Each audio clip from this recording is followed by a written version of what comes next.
Hi, I'm Zarina Matcha, and you are watching Non-Feminist Gal. All my life, I've heard the words right-wing and conservative to be synonymous with evil, bigoted, or closed-minded. Yet all of the most bigoted, closed-minded, and judgmental people that I have ever come across in my life have held strongly left-leaning views. I have never once met a bigoted British Conservative voter.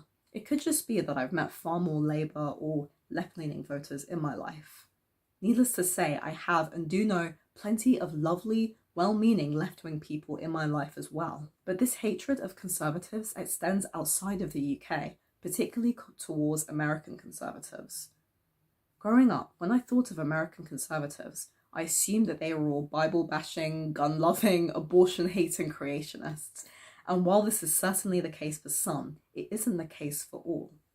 Ben Shapiro is an American conservative whom I have watched. And while I disagree with the vast majority of his views, I don't think he is a moron or evil for having different opinions to me.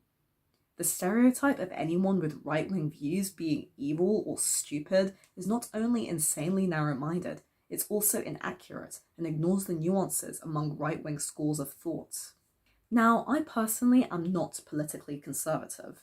I have never once voted for the UK Conservative Party, nor do I ever plan to.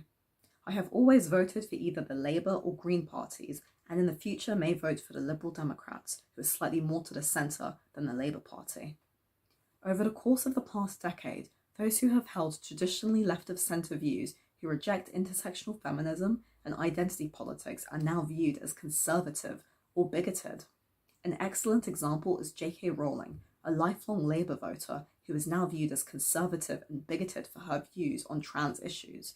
It's even bigoted in some circles to call yourself a trans medicalist, which is the belief that trans issues are a primarily medical issue based on an individual struggling with clinical gender dysphoria, as opposed to a social issue where any non-binary gender identity equates to being trans. I support trans medicalism and believe that trans issues should be viewed as scientific issues and dislike how politicized they have become. The left and right dichotomy of politics is extremely simplistic, and I believe that it's far better to split politics into a social and fiscal dichotomy. Social conservatism means conserving and preserving tradition and social customs. Whatever these customs and traditions are depends on the culture, but for centuries in the West, these have been associated with Judeo-Christianity. Fiscal conservatism is rooted in laissez-faire capitalism, limited government intervention, and supporting private property ownership. In the UK and European countries, this is known as classical liberalism, whereas in America, liberal is associated with being left-leaning, even though economic liberalism is more right-leaning. Calling a leftist a liberal is a misnomer. It's like calling a social capitalist, like myself, a socialist.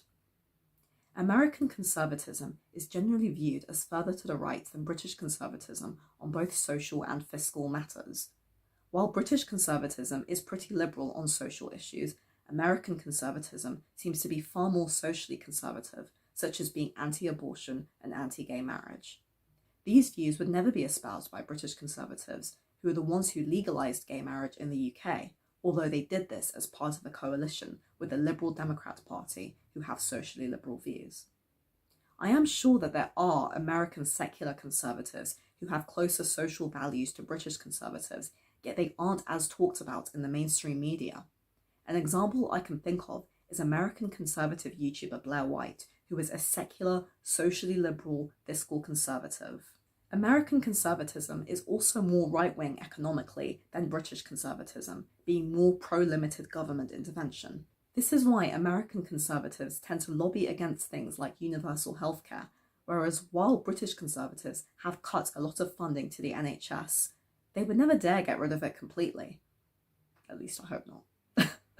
Personally, I dislike the UK Conservative Party because they have made multiple cuts to public sectors like mental health and the NHS.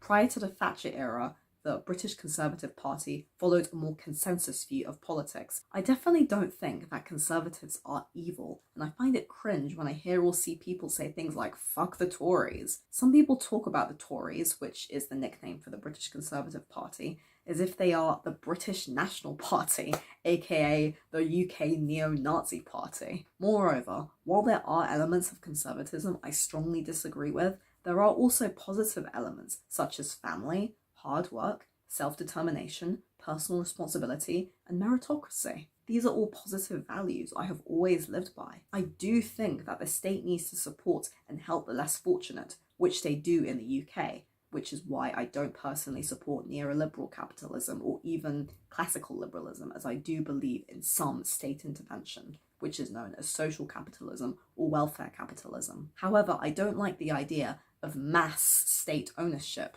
which is what has historically happened in socialist societies. I find social capitalism to be a nice middle ground between neoliberal laissez-faire capitalism and socialism.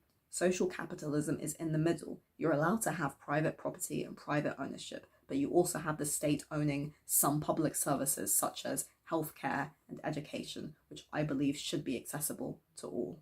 I wish that we could just say that it's fine to be moderately left-wing or moderately right-wing, which personally I believe that most people are. Far-left identity politics and far-left alt-right politics are equally bad for society, yet one seems to have far more social and political power in the West right now. Most people are not extreme and cannot relate to political extremism on any side, which is why many could not relate to feminism. And most conservatives are pretty centre-right or moderate right as opposed to being alt-right. In fact, I believe the vast majority of conservatives are not alt-right. That's why you have the term alt-right to distinguish between normal, moderate conservatives and far-right conservatives. Personally, I don't want to live in a right-wing country, but I don't want to live in a left-wing country either. And honestly, between the two, a moderately right-wing country beats a socialist country any day.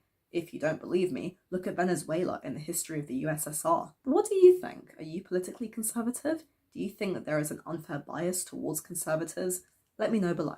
For further discussions on feminism and politics, please consider joining my group Liberals Against Feminism below. Thank you for watching.